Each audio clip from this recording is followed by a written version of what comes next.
y buena suerte. Hoy es 24 de octubre del 2024.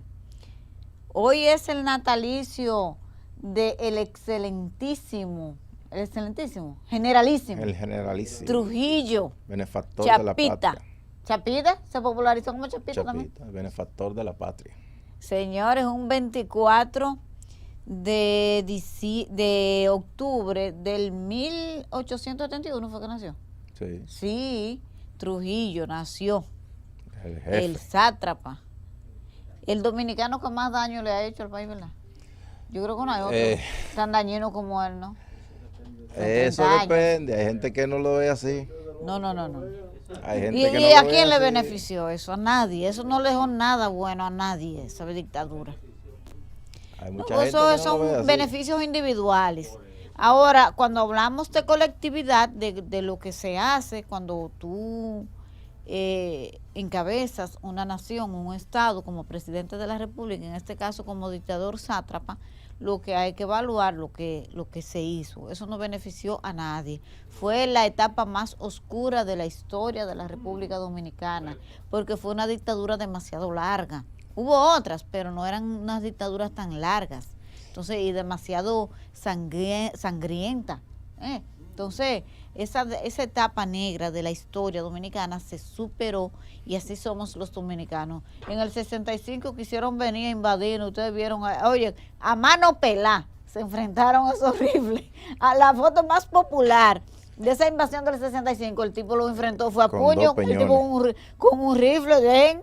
Al gringo. O sea, por eso es que nosotros siempre les aconsejamos a los países que tienen problemas con su democracia que tomen el toro por los cuernos. No es verdad que de fuera nadie va a ir a resolverle los problemas a los venezolanos ni a los nicaragüenses. No, ni a los haitianos tampoco. Ustedes tienen que resolver sus problemas allá. Porque a nadie, y si yo tengo algo en mi vecina, le da pena y todo, pero ella tiene su problema en su casa. Yo tengo que resolver mis problemas en mi casa. Ella puede ser solidaria y darme la mano un día, pero yo tengo que resolver mis problemas. Entonces, la verdad es que los dominicanos hemos dado cátedra en la región de cómo se defiende la soberanía, de cómo se defiende la democracia, y eso fue tan cerca como el 2020, con esa suspensión de esas elecciones. Aquí dijeron, no, espérate. De una vez nos empantalonamos, nos apostamos en esa plaza de la bandera y aquí a nadie se le hizo ni un pellizco. Eso se resolvió como se tenía que resolver. Así que nosotros tenemos que sentirnos orgullosos. Contrario a lo que mucha gente dice, que trata hasta de manera despectiva a sus conciudadanos, nosotros somos excelentes. Y además dicen por ahí las estadísticas que somos el país más feliz del mundo. Vaya, qué bueno que somos así. Eso sí, no podemos sentarnos a pensar que somos la última Coca-Cola del desierto, tampoco es así. Falta mucho, mi gente. Tenemos que crecer con desarrollo, que no es lo mismo a un crecimiento económico que no se vincula al desarrollo integral del ser humano, es decir, la buena cultura. Por eso, en el proceso de los debates de la reforma fiscal, a mí me molestó mucho la forma despectiva en que se trató la industria del cine para justificar que se le iba a retirar los incentivos fiscales que recibe ese sector. Yo creo que se puede explicar por un tema de finanzas, por lo que tú quieras, pero es un derroche de ignorancia demasiado grande usted hablar que el cine no, como que eso no es nada. El cine lo es todo. Ustedes saben lo que representa para la República Dominicana, que en un futuro podamos tener grandes guionistas, directores, actrices que puedan ir y desfilar en la alfombra roja. Eso pone en alto el nombre de la República Dominicana, pero eso hay que comenzarlo desde ahora, porque el cine, siempre decía José Armando, es una industria que se toma mucho tiempo en desarrollarse. Por ejemplo, el cine mexicano, 100 años. 100 años. Entonces aquí nos exigimos mucho. No. Igual, y es como una mala práctica que tenemos los dominicanos. Nos falta madurez. Por ejemplo, se aprueba un modelo de elecciones y ya en 2 elecciones queremos quitarlo porque a un grupo no les gusta, porque aquí hay un grupo de gente que no les gusta nada, que yo no sé qué hacen aquí. Ustedes están tan inconformes con lo que tenemos, deberían irse, ¿verdad? Y no es que estoy diciendo que estamos bien para nada, aquí hay que mejorarlo todo, por no decir que hay que mejorar mucho, no, aquí hay que mejorarlo todo, pero vamos bien, y eso es lo que cuenta. Así que muchísimas gracias por la sintonía de siempre. Me extendí para dar el saludo porque hoy es el nacimiento del sátrapa de Chapita. Entonces como que vinieron muchos temas juntos ahí, pero de todas maneras se perdona. Buenas noches y buena suerte a través de CDN 92.5 para el Gran Santo Domingo, el sur y el este, 89.7 para la zona norte del país y 89.9 desde Punta Cana, independientemente del lugar donde usted se encuentre, en cuál rincón del planeta usted está ahora, lo sabrá, pero puede vernos y escucharnos a través de cdnradio.com.do. Buenas noches, José Armando Blanco. Buenas noches, Yanesy Espinal. Buenas noches a todos nuestros oyentes que nos siguen a través de CDN Radio y también por las plataformas de CDN. Bueno, tú entraste con una metralleta de temas. Yo me quedé y digo, bueno, pero tocaste 2 temas que a mí particularmente me interesan mucho. Sobre todo el de Trujillo. Bueno, tú decías que fue una dictadura, sí, sangrienta, sí. Pero hay algunos defensores del régimen, obviamente. Hay gente que dice, bueno, Trujillo prácticamente creó muchas instituciones en el país, creó el peso, creó el Banco Central, fueron 30 años. Muchas de las instituciones que hay aquí. Sí, claro, fueron 30 años de candela, pero hay mucha gente que le dice, bueno, si no es por Trujillo no tendríamos el peso dominicano, por ejemplo. ¿En serio? E institucionalizó muchas empresas. Pero aquí uno de los problemas con relación a la dictadura de Trujillo es que el tema no se ha querido tocar. Ese tema es vedado para mucha gente, se ponen así, se ponen como los gatos cuando se engrifan, boca arriba así, porque le tocan ese tema de Trujillo. Yo recuerdo, no sé dónde fue que leí, que en Alemania, por ejemplo, el tema de Hitler, los alemanes se sentaron como nación a discutir el tema de Hitler, a evaluar todo lo que fue el nazismo cuando Hitler. Y ellos como país se sentaron a analizar todo ese proceso, lo bueno, lo malo y todo lo que conllevó eso. Sin prejuicios. Sin prejuicios. Y porque es abordaron todo. De la historia, es su historia, no se puede borrar. Y abordaron todo el tema que tenía que ver con Hitler. Y en Alemania eso no es un tema. No. Porque ya se agotó. No es un tema tabú. No, no es un tema para nada, porque ya se discutió lo que tenía que discutirse, se buscaron los culpables que tenían que buscarse, se agotó. Se hicieron los museos que tenían que hacerse. Exacto, ya, se acabó el tema. Pero aquí hay gente que tú le hablas de Trujillo, ponen así como los gatos de una vez, porque todavía hay muchas familias afectadas por el régimen, pero hay otras familias que se hicieron ricas durante el régimen. Claro, y todavía disfrutan hoy de esas y fortunas. Todavía tienen fortunas que fue a través del régimen. Y obviamente hay otros que parientes fueron asesinados, fueron torturados, fueron desaparecidos durante la dictadura de Trujillo, y obviamente existe todavía esa situación. Como nación no nos hemos sentado a evaluar lo que fue la dictadura de Trujillo. Hay mucho por donde cortar, obviamente, porque te digo, hay mucha todavía gente que está afectada por lo bueno y por lo malo. Yo recuerdo un señor que trabajaba en Palacio, no sé si murió hace algunos años, una vez estuve hablando con él, que él trabajaba allá en Palacio, en el archivo de Palacio. Sí. Cuando mataron a Trujillo, él me dice, aquí vino gente a quemar documentos.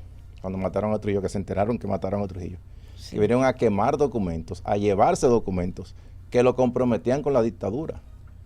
Y vinieron, él me dice, yo no podía hacer nada porque imagínate, él era jovencito cuando eso. Pero hubo gente que vino a buscar documentos y a quemarlo y a desaparecerlo, porque no querían ninguna liga con el régimen. Y muchas de esas riquezas todavía están en el país. Por eso es que hablar de Trujillo aquí siempre va a ser un tabú, porque ese tipo de personas todavía inciden en la vida nacional. Los que se hicieron ricos a través de la dictadura y los que también sufrieron por el régimen, porque hubo tanto de un lado como de otro. Realmente fueron 31 años de sangre, de mucho sufrimiento para algunos, pero hay que sentarse a discutir ese tema de Trujillo y cerrar el tema para que no se repita. Porque después de Trujillo vino Balaguer, que fue una dictadura no tan fuerte como la de Trujillo, pero fue una dictadura. Pero no con esa característica, porque no con el Congreso del PRD después lo declaró padre de la democracia. Exacto, pero fue una dictadura blanda, como dicen. Pero hubo represión política, hubo persecución, hubo de todo. Lo mismo casi que cuando Trujillo. A Balaguer no los enemigos desaparecían. Pero fue una dictadura con algunos matices que se pudo... Fue el inicio de la democracia. Exacto. Yo creo que hay que leerlo de manera diferente, esa etapa de los 12 años a la que tú te refieres de Balaguer, porque también hay que entender que saliendo de una dictadura donde hay un desorden generalizado, hay que saberle poner freno. Yo creo que esa etapa que Balaguer le tocó torear, que era difícil, pero se generó la estabilidad que se necesitaba. Se lograron muchas cosas. Yo escuché a un dirigente reformista una vez decir, si Balaguer no hubiese hecho lo que hizo, aquí hubiésemos estado como en Centroamérica, sí, con guerrillas, con frentes armados. Y es verdad. Sí, yo lo creo así. Porque lo los cabezas calientes estaban ahí, no, claro. Yo era un antibalaguerista. Pero ya entendiste que no era. No, esa parte la entendí. Digo, bueno, tú tienes razón. En esos años, Latinoamérica entera estaba llena de dictadores. Claro. Y Balaguer obviamente se enfrentaba a ese conjunto de situaciones. Y no recuerdo qué reformista fue que dijo, si Balaguer no hubiese hecho lo que hizo, habríamos estado como Nicaragua, como Guatemala, como El Salvador, sí, como todos Bolivia, esos países que tuvieron guerrillas. Es posible que sí, es posible que sí. Ahora, Balaguer también, no tanto como Trujillo, pero también tuvo la mano dura y desaparecieron opositores y desaparecieron enemigos. Que después se fue cediendo, obviamente fue cediendo, hasta que en el 78 pasó lo que pasó. Sí. Tuvo que ceder por presión de Carter. Entregar el poder porque perdió. Por presión de Carter. Sí. De Jimmy Carter. Sí, porque se creó todo un ambiente que ya no era posible imponerse. Exacto. Más. Y ya él decidió ceder. Sí. O decidió ceder, no, aceptó que tenía que irse, que es diferente. Pero se quedó con el Senado. Bueno. ¿Te acuerdas? Fue Vincho, el ideólogo. Pero realmente... Bueno, estamos en historia hoy, tú estás muy histórico hoy. No, ese tema de Trujillo hay que tocarlo y cerrarlo. Y hay muchas heridas que están abiertas. Y obviamente... Quizás no ha pasado el tiempo suficiente. Bueno, han pasado ya, fue en el 61. 60 años. Ya han pasado 60, casi, no, 62 años creo, algo así. Sí. 60 casi pico. Pero hay que cerrar esa herida. Hay que cerrar esa herida. Bueno, hay temas de hoy. Esos son temas sí, que ayer y de presente también. Lo que pasa es que siempre están presentes. Pero José Armando ha generado un debate tremendo. La designación de Carlos Pimentel como director de Alianza Público-Privada y al mismo tiempo en Alianza en Compras y Contrataciones Públicas. De hecho, hay un artículo de la ley que prohíbe que el director de Compras y Contrataciones Públicas pueda ocupar otros cargos. Definitivamente que el gobierno necesita evaluar mejor las medidas que toma, porque es que comete muchos baches. Va esto en la misma línea del caso de La Vega. Ellos no tienen salida jurídica, son muchos problemas jurídicos que tienen unos ribetes políticos que entonces se le convierten en esto. El caso es que yo quiero compartir con ustedes el artículo de la ley de contrataciones públicas, la ley 4008 es, creo. 02. La ley 40, vamos a ver. Entonces, yo quiero que ustedes vean cómo esa ley dice lo siguiente. Y me da risa lo de Pancho Álvarez, que lo está medio defendiendo ahí, no entendí eso. Bueno, él dice que obviamente él tiene, Carlos Pimentel tiene cualidades, pero... No puede porque es violatorio de la ley. Mira, aquí está el artículo del director ejecutivo, el artículo 19 de la ley 0340, creo, sí, la 0340, la de compras y contrataciones públicas. La dirección, la de alianza público-privada, la 340, la 34006 es la de compras y contrataciones. Exacto, pero esto que le voy a leer es de alianza público-privada, miren.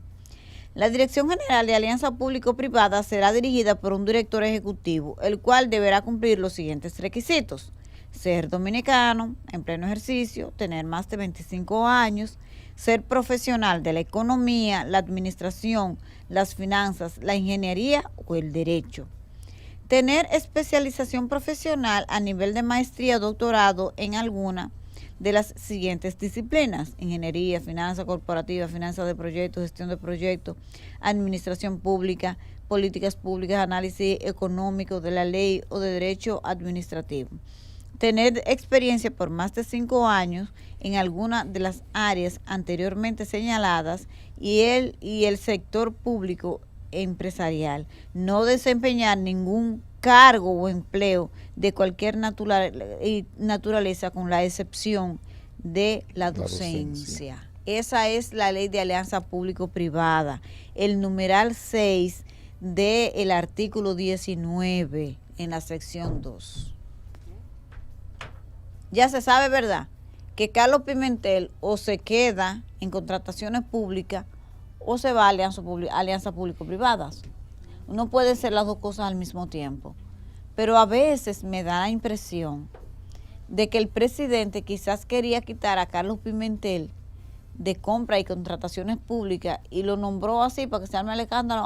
Yo no sabíamos nada ya, que se quede ahí en alianza público-privada, porque hay muchas quejas de la lentitud de los procesos por la forma en que se maneja contrataciones públicas. Yo no sé si es que lo hace bien, lo hace mal, lo hace demasiado lento, pero las quejas están en todas las instituciones para contratar, para las licitaciones y para el tiempo que se toma hacer cualquier proyecto, porque todo lo cuestiona compras y contrataciones públicas. Entonces, ¿es para eso que está compras y contrataciones públicas? Es para revisar que los procesos se lleven a cabo como se debe. Mucha gente dice que debe revisarse antes de y no después de, que esa es la parte del cuestionamiento que se le hace a compras y contrataciones. Y no solamente en la gestión de Carlos Pimentel, también durante toda su historia de compras y contrataciones, que debe revisar el proceso antes. Yo creo que debería tener como una especie de asistente que cuando las instituciones o supervisor, lo que sea, vayan a someter un proceso, esos técnicos de compras y contrataciones acompañen a esas administraciones, entonces cuando eso se suba no tenga los problemas que enfrenta, ¿verdad? Más o menos esa es la queja. Sí, debe haber un procedimiento para evitar ese tipo de situaciones, por ejemplo, como ese del Intran. O sea, que después que todo estaba hecho, es que compras y contrataciones dicen, no, espérense, todo está mal. Pero porque no lo vieron antes, para evitar ese escándalo. Bueno, realmente ha sido una situación difícil para el presidente. Le ha generado muchas críticas por este decreto, porque está más que claro, porque incluso compras y contrataciones, el director de compras y contrataciones es miembro del consejo directivo de Alianza Público-Privada. No, porque es un conflicto de interés impresionante lo que eso genera. O sea, él es miembro ya de por sí del consejo de Alianza Público-Privada. O sea, está ahí en el mismo. Pero yo creo que eso no fue un error, ¿no? Porque es que es demasiado evidente. Bueno, realmente no quiero pensar otra cosa que no sea un error, que al presidente lo agarran fuera de base, como se dice, porque ¿a quién se le pasó esto? ¿Al presidente o al consultor jurídico del Poder Ejecutivo? No, porque el consultor jurídico es que tiene que ver esa parte legal. Precisamente, el presidente quizá lo agarran fuera de base, para entender que sí, que lo agarran fuera de base, pero que eso es demasiado alguien tiene que ver eso y verificar que las leyes están ahí. Alguien tiene que verlo y para eso está el consultor jurídico, que es la persona que debe asesorar al presidente. Bueno, tú citabas el abogado Pancho Álvarez, sí, de Participación Ciudadana. Pero está extraño ese caso de Carlos Pimentel. Además, son dos instituciones muy absorbentes, tanto alianza pública como privada, como contrataciones públicas. Entonces, ¿cómo es que esta persona va a hacer estas dos funciones al mismo tiempo, que además generan un choque, un conflicto de intereses evidente? Hay como él mismo va a hacer los proyectos y él mismo se lo va a revisar en compra y contratación. Es una cosa impresionante. Usted no es juez y parte. Son cosas que realmente yo no entiendo. Bueno, nosotros dimos la información anoche, pero ya lo que era el despliegue de la ley y todas esas cosas pues se vio luego, ya cuando empezamos a ver en detalle lo que conllevaba esta situación, porque uno dijo, cónchale, pero ¿qué pasó ahí? Sigue activo. ¿Tú vas a seguir hablando de compra y contrataciones públicas? No, Ya. Hay que darle respiro al presidente, que se la pase el pique al presidente. El presidente va a proclamar su constitución el domingo. Ayer comenzamos a hablar de ese tema aquí. Yo escribí un trabajo en el periódico El Caribe hoy, donde se está planteando el contexto político que esto genera. Pero lo que quiero significar con relación a esto, más que cualquier otro tema de impacto político, porque me parece que esta acción del domingo, que independientemente de que el presidente Danilo Medina se sabe que va a ser escogido presidente del PLD, yo no creo que nadie tenga dudas sobre eso, la realidad política de ese partido es que el presidente Medina, que es su mejor activo, no puede ser candidato, y que además el PLD está muy disminuido y todos los días le renuncian gente, tiene un tema de imagen y lastimosamente me parece que ese partido en este contexto no se va a recuperar de donde está, al contrario, se va a seguir deteriorando. Ahora, este nuevo escenario que ya está creado, pero que va a tener su gran momentum el domingo, cuando el presidente Luis Abinader proclame la nueva constitución, su constitución, la de Luis, entonces se genera un ambiente totalmente favorable para la Fuerza del Pueblo y Leonel Fernández. Tienen todo el escenario, todo el electorado para crecer, para ser una verdadera opción de poder en el 2028. Yo creo que nadie con dos dedos de frente que conozca mínimamente el desarrollo de los acontecimientos políticos puede poner esto en dudas. Ahora, si ese partido no sabe aprovechar esta coyuntura tan favorable que se le ha creado, que no la pidió, pero se le ha creado, pues entonces ese premio puede caer en cualquier otra cancha, incluido un outsider. Un outsider. Aquí no se puede descartar nada. Entonces, varios dirigentes de todos los niveles, es más, yo no puedo decir varios, no, por grupos de dirigentes de ese partido, todos los días usted los escucha en tertulias preocupados por el empantanamiento en que está esa organización. Señores, un congreso lo tienen planificado, van a durar 6 meses este año hablando de un congreso y 6 meses del otro, un año para un congreso. ¿Pero dónde usted ha visto eso? Ese partido está paralizado con ese congreso que no tiene ni pies ni cabeza, según lo que uno escucha que dicen sus dirigentes. Presidente Leonel Fernández, escuche esas voces que están diciendo que eso tiene que terminar antes, que máximo en el mes de enero tienen que tener eso concluido para poder ocuparse de las tareas estratégicas y a poner un partido a trabajar en sintonía con el pueblo. ¿Quién le dijo a usted que la gente está pensando en ir de que evaluar partido y yo no sé cuántas mesas temáticas es que tienen y han abierto unas inscripciones para que la gente supuestamente se inscriba, yo no sé para qué? Pero ustedes hicieron un congreso constitutivo hace menos de 3 años y ya eso hay que evaluarlo otra vez. A menos que ustedes tengan que ajustar algunos estatutos para adaptarlo a sus realidades, ¿qué tanto que hay que discutir? El PLD acaba de hacer un congreso en 3 meses y mucho es.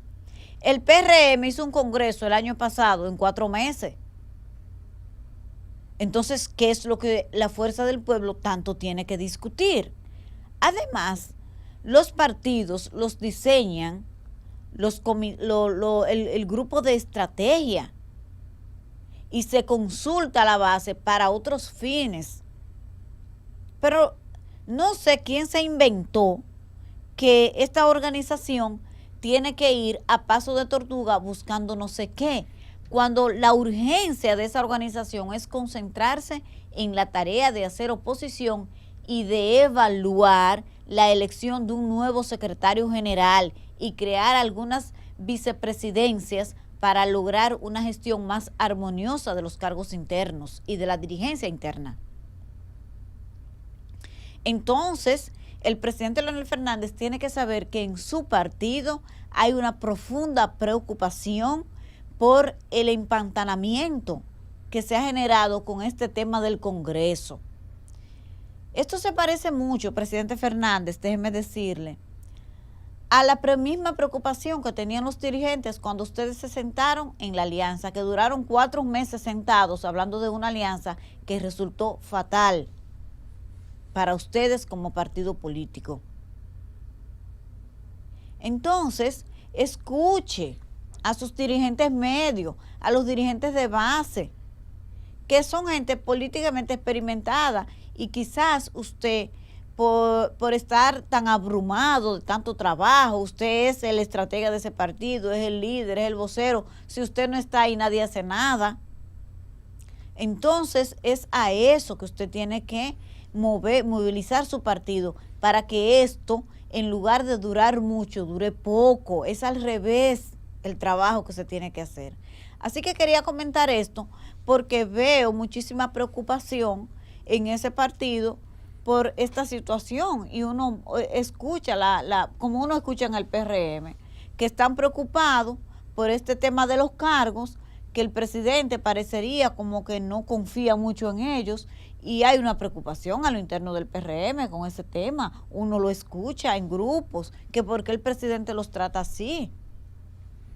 Entonces hay una desconexión, que porque, aunque hay gente que usted ve que anda medio desenfocada, hablando del tema de las reformas fiscal, de la gran cantidad de reformas al mismo tiempo, de la propia reforma constitucional, a lo interno del PRM, todo eso ha preocupado, porque ve la gente que eso no va bien así, que esos no son los mecanismos adecuados para usted someter a un país a un estrés permanente de temas que necesitan ser estudiados uno a uno y con el tiempo que necesite. ¿Cuál es la emergencia? Porque hay que someter una reforma constitucional, una reforma laboral y una reforma tributaria, de impuestos. ¿Qué locura es esa? Entonces, en el PRM yo lo he escuchado también.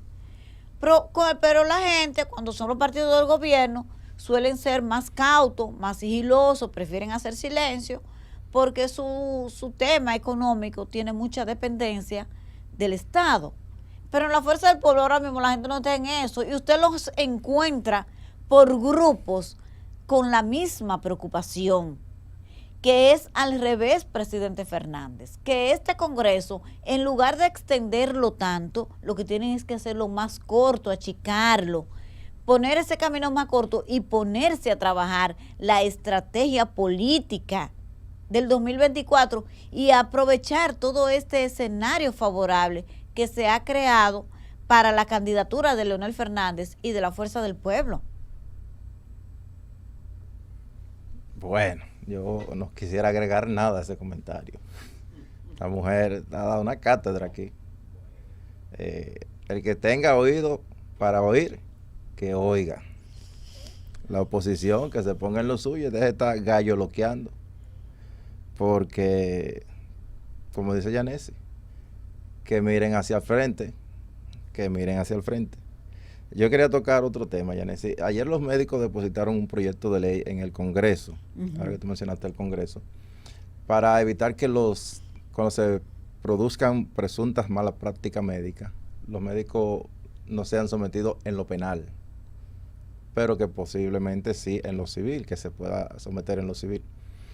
Eso de la mala práctica médica es un tema preocupante realmente, pero también un poco difícil, porque una mala práctica médica obviamente la tiene que determinar un médico.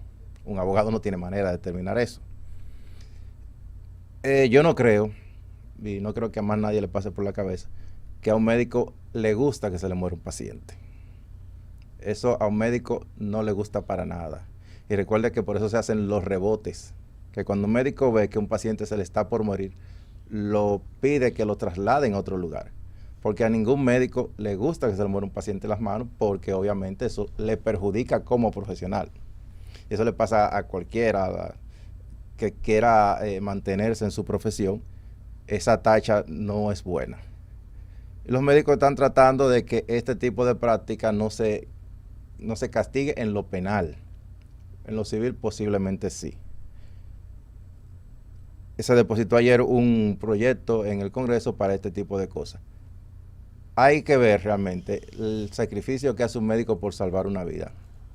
En cualquier caso, puede ser que suceda un mal procedimiento, puede ser una mala práctica, como se dice, pero no creo que el médico lo haga de forma deliberada. No me pasa por la cabeza que sea así. No creo que un médico se meta a un quirófano y pueda decir, déjame matar a esta gente. No, el médico entra a un quirófano a salvar una vida. Sí, pero que se equivoque en el procedimiento, sí sucede, obviamente que sucede. Pero que lo haga de forma deliberada, no creo que sea. Que hay una mala práctica, puede ser que sí. Que crea que esté haciendo algo bien por salvar la vida de una persona y resulta que no, que se equivocó. El problema de los médicos es que no se pueden equivocar, porque si se equivoca, muere alguien. Pero este asunto de la mala práctica médica, obviamente, debe verse con detenimiento. También, de alguna forma, debería castigarse, no solamente por lo civil, porque hay médicos que no son buenos, como hay ingenieros, como hay periodistas, como hay abogados, como hay políticos, como hay de todo en cualquier profesión. Pero la intención en el caso del médico no creo que sea deliberadamente matar a alguien. Por el contrario, su principal compromiso es salvar vida. Por eso está el juramento hipocrático de salvar la vida por encima de todo.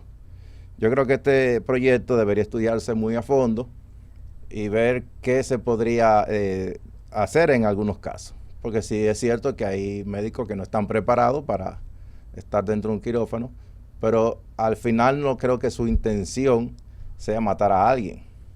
Que lo hagan mal, claro que sí, sucede muchísimo. Pero como repito, hay médicos que no les gusta que un paciente se le muera y por eso rebotan. Hemos visto casos, bueno, recuérdate Claudio, sí, Claudio, que lo fueron rebotando y se murió en el camino.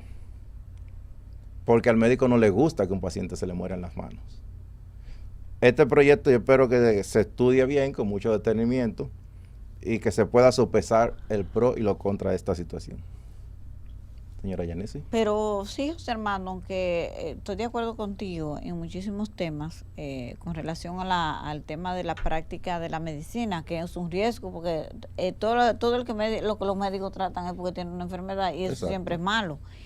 Pero también hay mucha responsabilidad de gente que se dedica, por ejemplo, a poner clínicas. Esas, por ejemplo, de las cirugías estéticas son bastante comunes, porque hay muchos médicos, primero, que no tienen la competencia profesional para el área, ni cuentan con las herramientas adecuadas para garantizar unos niveles los menores para minimizar los niveles de riesgo que conllevan este tipo de cirugías.